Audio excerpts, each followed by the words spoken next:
Well, all week we've been waiting for a bomb to drop in Toronto, and today it finally happened. Midday Friday, the Leafs announced that they've parted ways with GM Kyle Dubas.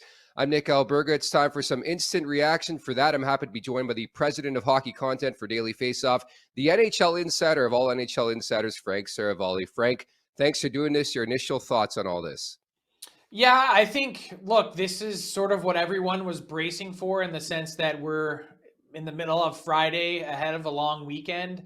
The sort of classic, if news was going to pop, that this would be the time and day that it would happen. And I think what's most fascinating is that the Toronto Maple Leafs made it really clear in their release issued by Brendan Shanahan on this day that this was their decision.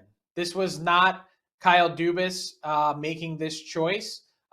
He could have made the choice for them depending on how the last few days went and the tenor of that conversation, which we don't know the details to. And I doubt that Brendan Shanahan in his press conference later on Friday afternoon is going to be all that revealing in terms of what happened. But the fact of the matter is the Leafs don't have a lot of playoff success to speak to, not just in Kyle Dubas' tenure, but over the last 20 years.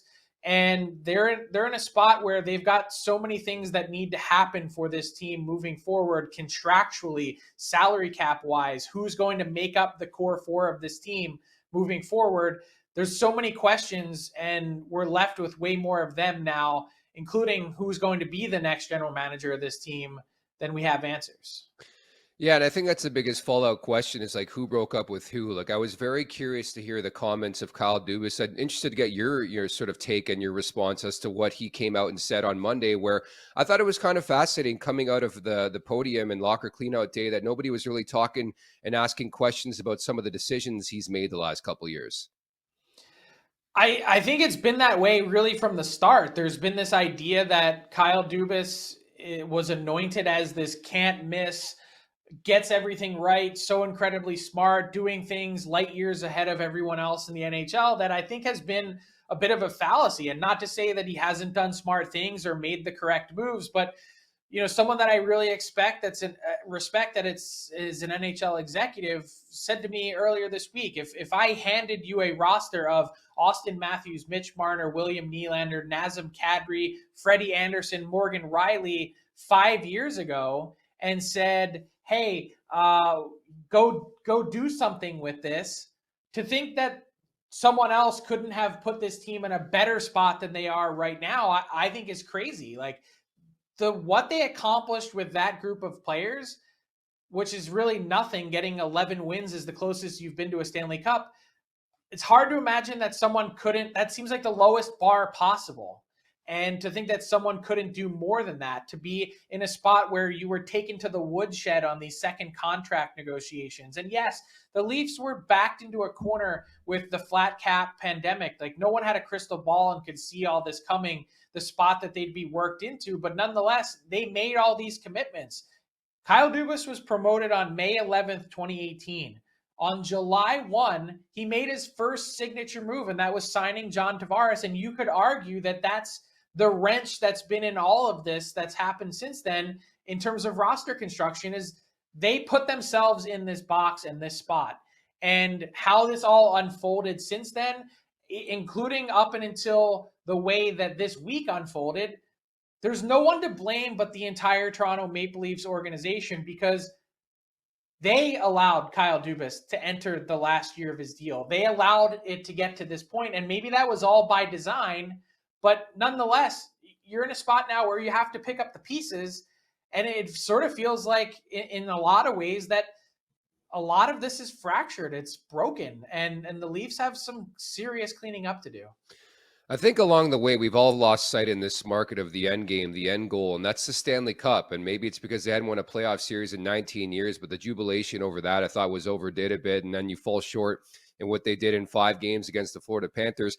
I'm happy you brought that up, because there have been some rumors of turbulence and tension. I don't know if you can speak to that, but there has been conversation about that the last couple of days, that it's been a different year in terms of the executives and the brain trust around Shanahan and Dubas than others. Can you confirm that at all? Yeah, I think it goes back more than a year. I think this is really 18 months plus. And that's why I'd be really curious to see what exactly Brendan Shanahan says and what the story is coming from this. Because, according to the people that I trust, and these sources are impeccable, there has been lots of friction between Kyle Dubas and Brendan Shanahan over the last 18 months. And I think part of that stems from the idea that Kyle Dubas wanted complete autonomy when it comes to the hockey operations department. Brendan Shanahan wielded the hammer. He, as team president, has the ability to veto and or nix deals. And there seemed to be lots of consternation stemming from going back 1 year in the trade deadline period when they were close to trading or were deep in talks in a deal that I believe involved Marc-Andre Fleury and also Brandon Hagel from the Chicago Blackhawks. And it seemed like that one was one that kind of began this process of, who exactly holds the final say here. And since that moment in time, with then Brendan Shanahan essentially saying to Kyle Dubas, we'd like to extend you, Brendan Shanahan going to the MLSE board, and they say, we're not giving Kyle Dubas an extension, and he needs to then go back and communicate that to Kyle. I think that also added to some friction that, look, you have someone entering the lame duck year of their tenure, and they have maybe one of the best teams that they've built, a consistent regular season winner. No one, I think, wants to be backed into that spot. And so I think that's sort of where some of that emotion came from Kyle Dubas at the press conference. Was I don't think anyone was expecting him to say that, to be so emotional, to talk about the toll that it's taken on his family. But I think part of that is real in that, you are dealing with the most high pressure job in the NHL. You're dealing with the expectations of the biggest city in Canada, and everyone's on you watching your every move.